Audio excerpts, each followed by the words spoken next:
Eu queria cumprimentar todos os que estão nos assistindo nesse momento e nós vamos dar sequência ao que as nossas aulas sobre John Dewey. Nós estamos discutindo principalmente a possibilidade de nós termos experiências reflexivas e significativas e, portanto, experiências formativas. E brevemente dizer que nós estamos discutindo a ideia de que a realidade ela apresenta uma certa incompletude, a noção de entender incompletude acerca da realidade exige do ser humano uma capacidade, uma necessidade de reflexão. Então, muito brevemente, quando nós compreendemos a realidade feita e estática por si mesmo, com respostas prontas, nós não ativamos a nossa capacidade de reflexão. E nós tínhamos visto que dois são os grandes inibidores da capacidade reflexiva, segundo John Dewey. Primeiro é o comportamento rotineiro e o segundo, os nossos comportamentos caprichosos. Os comportamentos caprichosos são do tipo eu ajo só por prazer, movido pelas emoções. A capacidade reflexiva, então, ela surge com um problema, uma coisa que nós precisamos resolver acerca da realidade que a vida do ser humano, que tem a capacidade intelectual, exige que nós refletimos, que nós pensamos acerca da realidade para dar uma resposta. Essa é o que nós chamamos da resposta consciente. O sujeito, ele, a partir do seu pensamento, um ser vivo que pensa, ele usa a sua capacidade reflexiva para viver e para coordenar a sua vida. Mas o que nós iríamos dar, assim, que é o ponto da nossa aula de hoje, é justamente o exemplo na nossa apostila, no texto de John Dewey, é o exemplo do general na guerra. Esse exemplo do general na guerra, ele trata de um general que tem algum tipo de informação acerca do inimigo, acerca da realidade, algumas informações distorcidas que lhe chegam, e ele precisa que aquelas informações parcial, não reais, ele precisa criar um plano de ação. E esse plano de ação, ele precisa tirar disso uma razão para ele agir. Então, esse exemplo é muito interessante. Primeiro, por quê? Porque o general sabe que muitas das informações que lhe chegam são informações interceptadas e até informações falsas. Mas ele precisa analisar aquele conjunto de informações que ele tem, analisar qual delas pode ser confiável ou não, e para poder guiar o próximo passo e às vezes, assim, precisa dizer, ele não tem muito tempo, ele precisa guiar o próximo passo da reflexão baseado naquilo que ele tem, naquela conclusão que ele chegou, e ele precisa tirar uma ação disso. E no caso do general de guerra, ele precisa guiar ou comandar a sua tropa de uma forma muito rápida com aquelas informações que ele tem. Então, esse exemplo é muito interessante, porque a vida moderna, principalmente a vida baseada nos meios de comunicação, nas informações, na época de fake news, nós temos muitas informações distorcidas. E a gente não sabe o que seria uma boa informação ou uma má informação.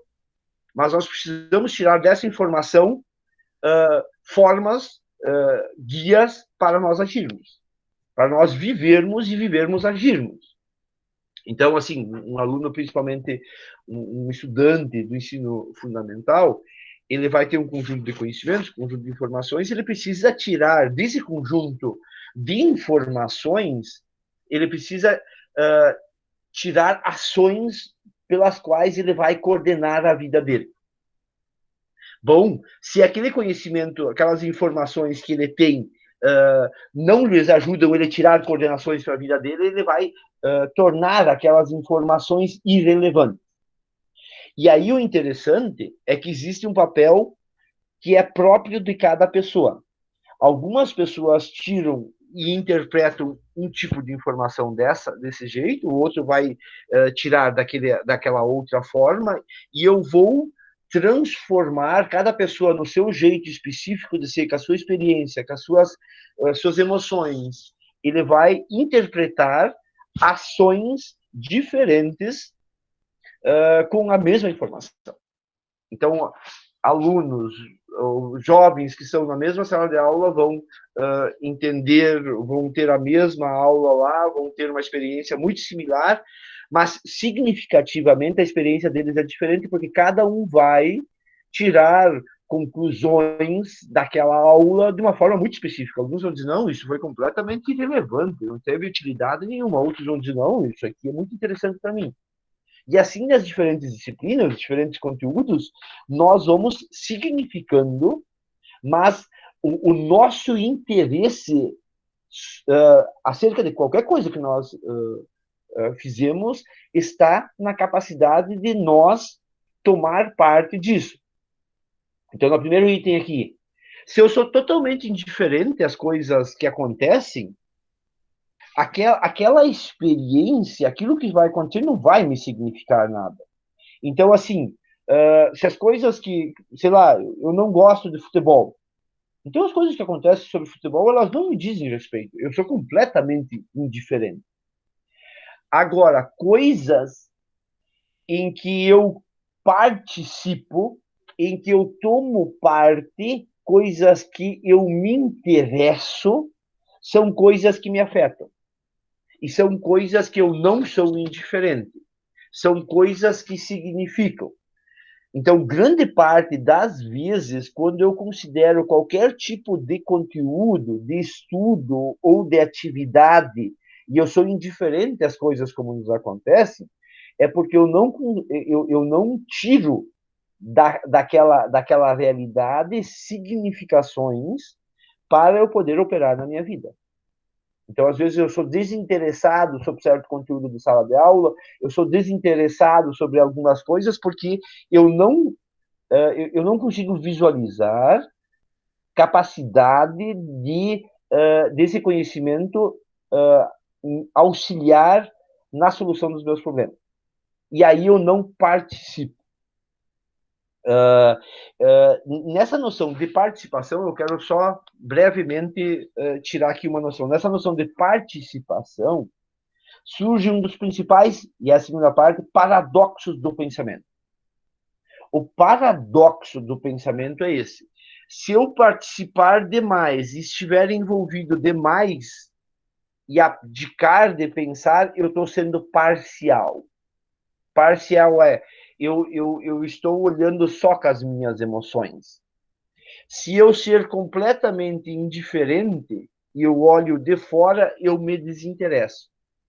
Então, a boa reflexão, ela precisa ter um senso de participação, eu preciso ter um pouco de envolvimento emocional, mas esse envolvimento emocional não pode ser de tal forma que sufoque a minha capacidade de reflexão. Percebam? Eu vou usar o exemplo do general na guerra. O general que está na guerra, efetivamente, ele se interessa mais sobre aquilo que está acontecendo do que alguém que olha, por exemplo, a guerra pela televisão. A pessoa que está diretamente envolvida, ela está mais interessada, porque a vida dela depende de como é que vai ser a batalha lá. Agora, se ele ficar tão envolvido que ele deixa a sua irracionalidade tomar conta, ele vai ter ações totalmente irresponsáveis. Então, a capacidade de pensar, ela permite com que nós saímos de certas situações que nós estamos sendo, vamos dizer, tomados naquela realidade e refletir um pouco além. Então, esse termo, o pensamento, o paradoxo é, eu preciso estar envolvido, eu penso mais sobre coisas ao meu redor do que coisas que acontecem lá longe, abstratas, mas eu preciso cuidar que quando eu estou envolvido emocionalmente, em alguns momentos eu posso abdicar da capacidade, ou eu vou ser tamanho pela emoção daquele momento, daquela situação, que vai inibir, ou pelo menos que vai limitar a minha capacidade de percepção. Tem que ter ciência, mesmo que isso é difícil na situação, porque quando a gente está envolvido emocionalmente com aquela emoção, é difícil a gente refletir, no sentido de que a gente vai pensar baseado naquilo que está sendo apresentado naquele momento. Percebe? Se eu estiver passando, eu vou usar um exemplo, se eu estiver passando muita fome, qualquer comida que vai me vir na frente, eu vou me alimentar, porque eu estou envolvido com a fome. Eu vou conseguir fazer escolhas quando eu estiver minimamente não tão sufocado pela fome. Né? Quando eu tenho fome, mas eu tenho opções, eu tenho capacidade de escolher se eu vou querer me alimentar saudável ou não, mas eu tenho que ter minimamente algumas escolhas. Se eu, por exemplo, estou com fome, só tenho uma coisa que eu vou comer ali, eu não tenho capacidade de escolha, eu vou refletir só como é que eu vou comer aquilo lá. Quer dizer, a única operação. Por quê? Porque é das emoções que chegam às nossas energias de vida. O pensamento, ele guia, mas ele não gera energia de raciocínio.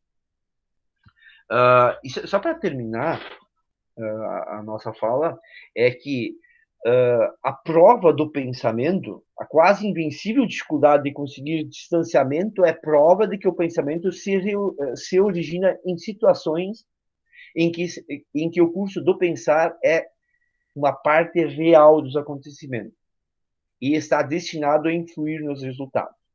Então, a capacidade de nós nos envolvermos nosso meio, nosso ao redor, é a capacidade de que o nosso pensamento ele existe para ajudar nós a resolver problemas.